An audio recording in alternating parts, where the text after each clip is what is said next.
This is the secret of how I got into NYU STERN, and if you want to know why, watch the whole video to find out.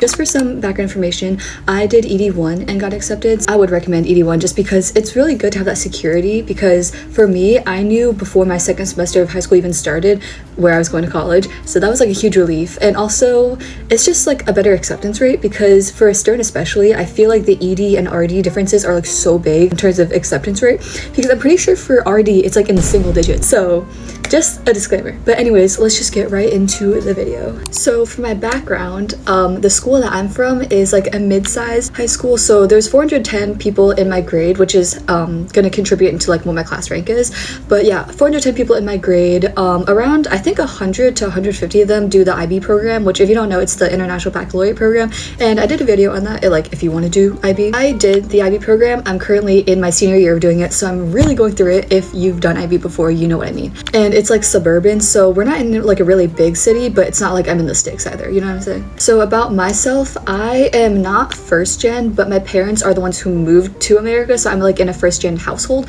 and we're middle class, and I speak Mandarin at home. So for my stats, I'm just gonna get into like the numbers first and then get into the classes. So first, for the numbers, my GPA was a 4.5764. Yes, I know all the numbers to it.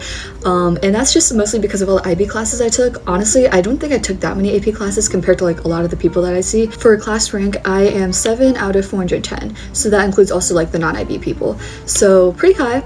I think it's like top 1 or 2%. Oh, and my GPA was out of like a 4-point scale, but obviously you can go above that. As for my test scores, I didn't take the ACT, but I took the SAT. I took it twice. I took once in October 2023, and then the second time in December 2023, which was the last paper exam. So my first try, I got like around a 1480, and I just wasn't really satisfied with that. So I took it again. I got a 1550, and I was like, okay, I'm gonna stop now, especially because I didn't want to take the digital SAT. And if you want more details on my SAT, I got a 790 on the reading and writing portion, and I got a 760 on the math portion. Now, in terms of my classes, I'm just gonna go by grades. So in 9th grade, I did comp sci principles, and I got a 5 on the exam. When I was in 10th grade, I did computer science A, stats, Latin, and Chinese exam only. So I didn't take the class for Chinese, I just took the exam. So in terms of my scores for that grade, I got a 5 in AP Chinese and AP Computer Science A. I got a 4 in AP Statistics, and I got a 2 in AP Latin, so I did not submit that one, but I did submit stats. Now for 11th grade, I did APES, or AP Environmental Science,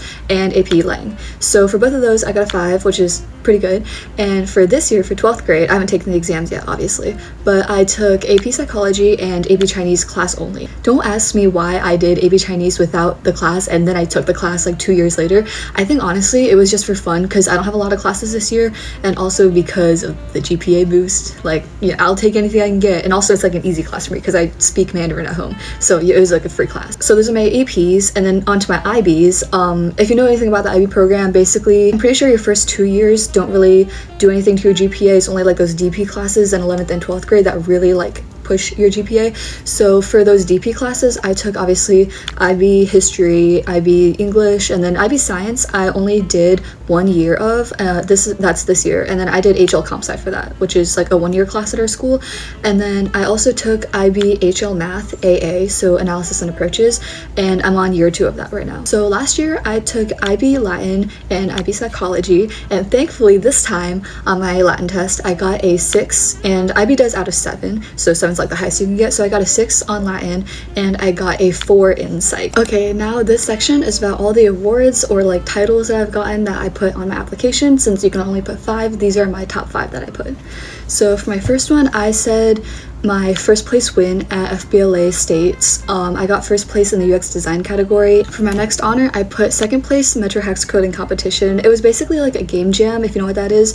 It's kind of like a 24-hour or 48-hour competition where you just code for those hours like straight. Like we went like almost through the night. It was crazy, but we got second place overall. It was basically an international competition, so I labeled it as international, and we got second place in the sustainability track specifically because there were like 2 tracks. So I would say if you wanted to make that more broad, it would just be second place in an international coding competition. My third honor that I put was the Outstanding Youth Award at the OCA EVC. So basically what that was a bunch of like Chinese people in our area organized this like group, and then there was this sort of like scholarship competition because I got $100 out of it. It's not that much, but you know, it's something.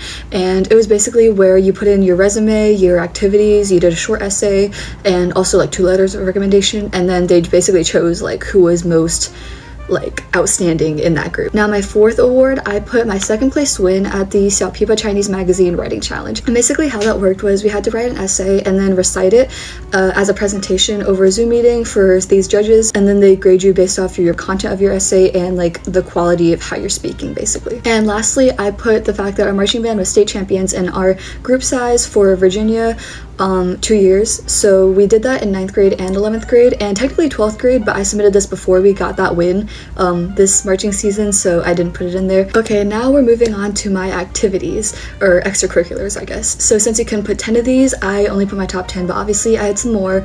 The things I didn't put on there included NHS, which I was a historian of. I just felt like that wasn't special enough, so I put MHS, or Math Honor Society, here instead because it was like more specific. And there's also a couple of like minor competitions or like flute organizations that I'm a part of that I didn't put on there just because I feel like it didn't take enough of my time, or I didn't get enough out of it where I felt like it was good enough to like put onto my application. So I've heard that how admissions works is kind of in a way where they look at those first like activities more than they look at the bottom ones, and I don't know if that's true or not, but I wanted to like, you know, not take any chances, so I put my top ones as the ones I felt were most important. So my first activity I put was national contestant and member of FBLA, or Future Business Leaders of America, and basically what I put in there was that I represented our school at like a national level because like me and this one other person were the only people in our school to make it, so I was like, okay, so I'm like a national representative, you know. I didn't get anything at nationals, but I went to nationals, so there's that. And then next up I put the fact that I was field lieutenant, social media manager, publicity manager, and technically flute section leader of my marching band. In the specifics of what I said in there, I said I instructed around 50 performers on marching techniques and mastering their instruments, and as well as the fact that I was like the social media manager, so I included the fact that I create engaging photo and video content for Instagram and TikTok. My next activity I listed was this YouTube channel. I said independent YouTube channel, lifestyle content on YouTube, which is kind of just encapsulating what my channel is, but I didn't really know what else to say. So for the content in that, I said I reached over 900 subscribers, which I've surpassed, but that was like a couple months ago. So I also included the view count, which is 132,000 views, 3 brand deals. I script, film, and edit all my vlogs, and advice content about the IB program, which is my most popular video. Now my next activity is my publicist role for Math Honor Society, which I talked about earlier, and I included specifically that I oversaw aspects of a Pi Day event with around 60 attendees, and I tutored students for Math SOL, as well as designing Instagram posts as the publicist. The reason why I chose to put this over National Honor Society was because I feel like it was more specific, because especially I applied to New York University for like a finance major, like, or in STERN basically, that's like kind of finance mathy, so I was like, I feel like it'd be better if I put like a specific society that had to deal with math and numbers and everything, rather than like a more general society that I feel like many people may have in their application, because you know, National Honor Society is like a pretty common thing, so I want to be a little bit more individualized here. For my next activity, I said I was the social media / website manager and content creator for Dear Asian Youth in our specific like regional chapter, and then I made sure to specify that we partnered with organizations to promote Asian unity in our city, and also the fact that I managed like the Discord, which is part of the social media manager role, and also hosting biannual SAT prep sessions, which is again with that sort of like social media role. And for my next activity, this isn't so much an activity as much as it is more of like a summer school, but I did the School of New York Times Summer Academy and I did the course for DIY filmmaking. Basically what I did there was I attended this like school for 2 weeks where I lived in New York City, which by the way contributed hugely to my desire to like want to go to NYU, because I actually visited the campus later on like a campus tour after my camp was over, and I was just like, wow, I really love the city over the past 2 weeks. I really love the campus, like after I went, and I was like, you know what, I'll deal with the heat and like the cold and like the city. Like I love the city. I'm like a city girl, and it was literally my dream to go. And I was like, once I went there for 2 weeks and I still felt like it was a good place for me, I wasn't too overwhelmed by the city, I was like, okay, NYU is my first like top #1 choice. So that was another thing that this school did for me, but I didn't include that on the application, but that was just like a special side note. And also I definitely recommend this activity to anybody who's like into not just filmmaking, but also like anything the New York Times does, like journalism or like activism. Like they have different courses, and I would highly recommend you go. Like I know the price tag is a little bit expensive, but I promise you it is such a good opportunity, and I made so many good memories there. And yeah, definitely go. Oh, and also if you guys want an extra video on the School of New York Times, I did make a vlog already. I think I may have made 2, honestly, so I'll put them both up there.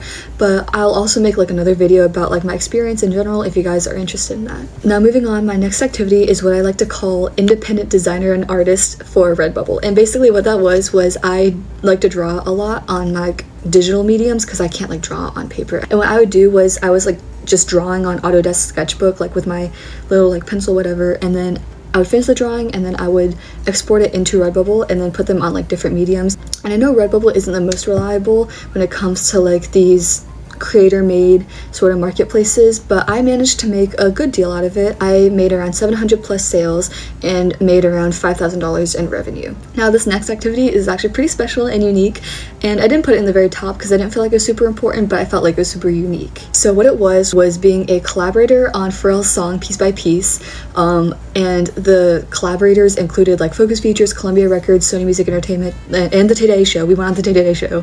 Like, I have a vlog on that. Again, I'll put it up there.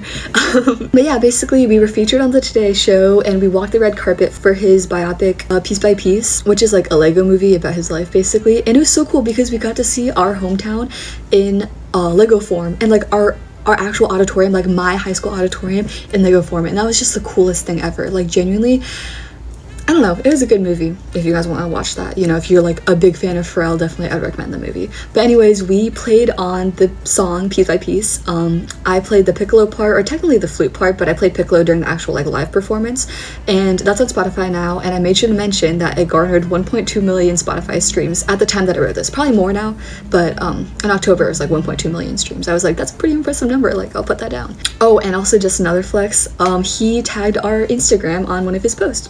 So that was pretty cool. It was really interesting to get a notification being like, Pharrell tagged you in his in the caption of this post or something like that, and I was just like, whoa, you know. But anyways, that was like my biggest like celebrity encounter. And also, here is a picture of me being less than 2 feet away from him. I just think that's a really cool picture. Unfortunately, I didn't freaking talk to him, which I'm still mad about. Even my friend got a fist bump from him, but I didn't talk to him. So I'm sorry guys, I didn't get an autograph, but next time maybe. Now my next activity was being a community outreach coordinator and Instagram content creator for Teen Health 360. And basically what this was an organization designed to kind of like promote health, like not only physically but also mentally for teens and children, especially in disadvantaged areas. So what I did with this organization was volunteer with churches, and I talked to like all the kids there, and we would just like talk about, you know, like school and like possible opportunities in the future. And it was really something special to me, so I wanted to add that in there. Now last but not least, this is my last activity. I said I was the first chair or principal piccolo and second chair flute in the wind ensemble, or the higher band ensemble in our school. So basically in the details of this, it's kind of hard to say because, you know, I do a lot when I'm playing flute, but also it's kind of like hard to explain that with words.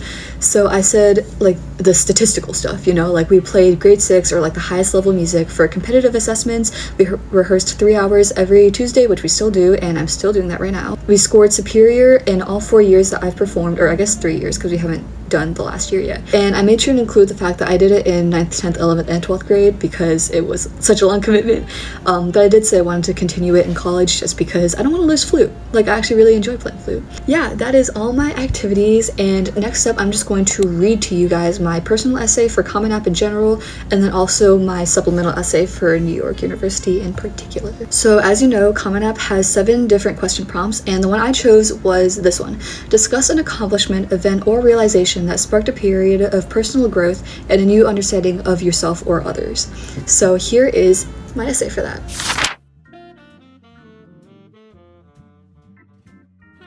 Okay, so for the supplemental for NYU, the prompt is kind of long, and here is my essay.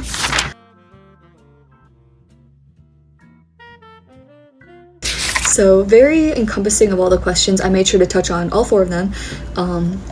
And yeah, as you can see, I definitely included stuff about my New York Times experience, my Teen Health 360, FBLA. I included all those in my essays. And I'm not really saying you have to do this, but I feel like it's good to like at least mention your activities in your essays, even if it's just briefly, just so that they can kind of see that you've been truly affected by these activities, which I truly was. So I made sure to put that in my essay. And in the additional information, I didn't say too much. It was one thing about my band classes that really isn't that important. And then something else was that since my middle school, fun fact, actually did GPAs, which is crazy by the way. They only did that for a couple of classes, but one of the classes was Earth Science in 8th grade, and I got an A-. minus in that grade. And that's the only A minus I've ever gotten in my entire like middle school, high school career. So I was like a little bit upset about that, but the more upsetting part was that my GPA was down to a 3.95. So I was like, are you joking me? Like, but I just made sure to tell them like I started my high school GPA with a 3.95 rather than a 4.0. So, you know, take that in consideration. But yeah, that's my entire application. There's some things I didn't go too much into detail with, but that was just like kind of personal reasons. You don't even know, like I literally have been looking forward to this video since I started my channel back in like 10th grade summer. I was like, I can't wait to make a video where I explain my stats and how I got into my college, and here I am. So it's kind of crazy, but yeah, you know, if you guys enjoyed, make sure to like and subscribe, and I will catch you guys in the next video. Goodbye.